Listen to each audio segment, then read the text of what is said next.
नमस्कार। आप सुन रहे हैं द बॉलीवुड रेडियो और मैं हूं आपके साथ आकाश। दोस्तों, आज के इस पॉडकास्ट में बात होगी राजेश खन्ना और पूनम ढिल्लों की। राजेश खन्ना के साथ एक पीढ़ी जवान हुई, एक पीढ़ी राजेश खन्ना से पहले जवां थी और एक राजेश खन्ना के जवानी के बाद भी, सुपरस्टारडम के बाद भी। अब इसमें तो कोई ऐसी बड़ी बात नहीं जो आप न जानते हो, ये तो सामान्य सी बात है। लेकिन राजेश खन्ना के सुपरस्टारडम के दौर में एक छोटी सी लड़की जो क्लास 8 स्टैंडर्ड में पढ़ती थी, वो राजेश खन्ना के हसीन सपनों के साथ साथ जमा हो रही थी। और न सिर्फ जमा हो रही थी बल्कि राजेश खन्ना की मोहब्बत में गिरफ्तार होने लगी। हम बात कर रहे हैं पूनम ढिल्लों की। बहुत छोटी सी उम्र, और उस बहुत छोटी सी उम्र में राजेश खन्ना के तिलिस्म से पूनम ढिल्लों भी बच नहीं पाई। फिल्मी दुनिया में कई ऐसे सितारे हैं जो किसी और फील्ड में जाना चाहते थे लेकिन एंटरटेनमेंट की दुनिया में आ गए।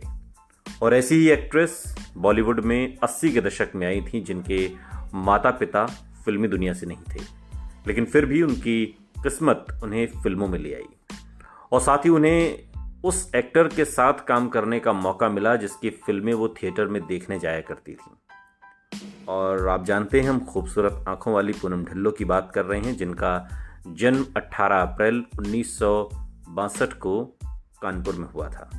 पूनम के पिता अमरीक सिंह एरोनॉटिक्स इंजीनियर थे और उनकी मां का नाम गुरचरण कौर था।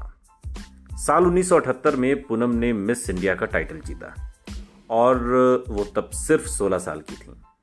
मिस इंडिया बनने के बाद यश चोपड़ा ने उन्हें नोटिस किया और साल 1978 उन्हें फिल्म त्रिशूल के एक गाने में मौका दिया।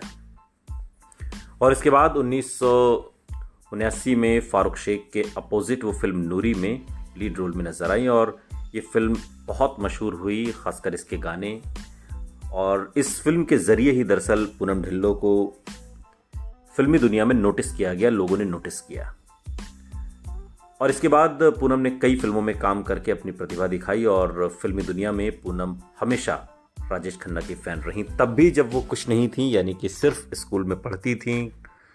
और उन्हीं दिनों से, अब चूंकि राजेश खन्ना का जो सुपरस्टारडम था वो तो 1969 से लेकर 73 तक तो बैक टू बैक सुपरहिट फिल्मों का दौर था। और उसके बाद भी काका का जो सुनहरा दौर था उससे हर पीढ़ी अपने आप को उस गिरफ्त में महसूस करती थी, चाहे वो राजेश खन्ना से पहले जमा हुई हो, राजेश खन्ना के साथ या फिर राजेश खन्ना के बाद। बात जहां तक पूनम ढिल्लों की है तो वो राजेश खन्ना के ज़माने के बाद की जमा हुई पीढ़ी थी जो राजेश खन्ना की मोहब्बत में गिरफ्तार थी। और चूंकि राजेश खन्ना की फ़ैन थी तो बचपन से ही उनकी फिल्में देखना पसंद करती थी। बाद के दिनों में एक इंटरव्यू में पूनम ने बताया था कि एक बार राजेश खन्ना की मैं शूटिंग देखने गई थी और तब मैं 8th स्टैंडर्ड में पढ़ती थी और स्कूल ड्रेस में ही शूटिंग के सेट पर चली गई।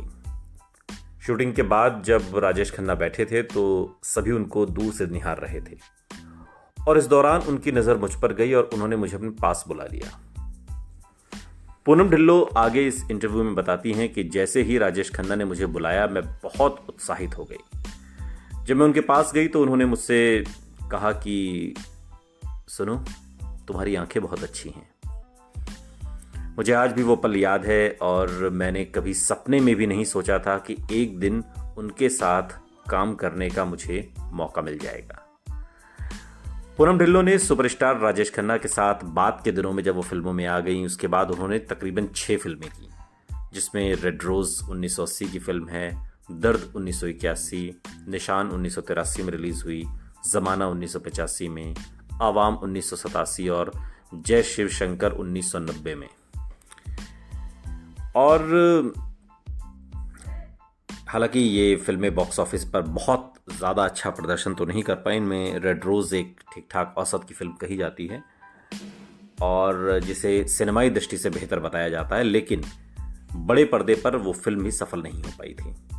इसके अलावा सभी फिल्मों ने बड़े पर्दे पर अच्छा बिजनेस किया, लेकिन जो राजेश खन्ना की इमेज थी, जो राजेश खन्ना का करिश्माई दौर था, ये सभी फिल्में उससे कोसों दूर थीं। हालांकि पूनम ढिल्लो की पहचान राजेश खन्ना के साथ इन फिल्मों से नहीं बनती। पूनम ढिल्लो की पहचान सनी देओल के साथ सोनी महिवाल या फिर बात के दिनों में जो उनकी फिल्में आई उससे बनती है। लेकिन क्योंकि राजेश खन्ना का जो स्टारडम था, राजेश खन्ना की जो हैसियत थी हिंदी फिल्म इंडस्ट्री में, उसके बरक्स पूनम ढिल्लो भी कहीं ना कहीं अपनी जगह बनाती गई धीरे धीरे। और उनका जो सपना था, एक जो ड्रीम प्रोजेक्ट था कि राजेश खन्ना के साथ काम करना है, ये मौका भी किस्मत ने उन्हें दिया। और कभी 8वीं स्टैंडर्ड में पढ़ने वाली पूनम ढिल्लो दूर से राजेश खन्ना को देख रही थी, उनकी शूटिंग को देख रही थी, और फिर वो मिस इंडिया बनती हैं और फिल्मों में आती हैं, और फिर उन्हीं राजेश खन्ना के साथ काम करने का मौका मिलता है जो कभी सिर्फ उनके सपनों में आया करते थे। वाकई ऐसा भी होता है। सुनते रहिए द बॉलीवुड रेडियो, सुनता है सारा इंडिया।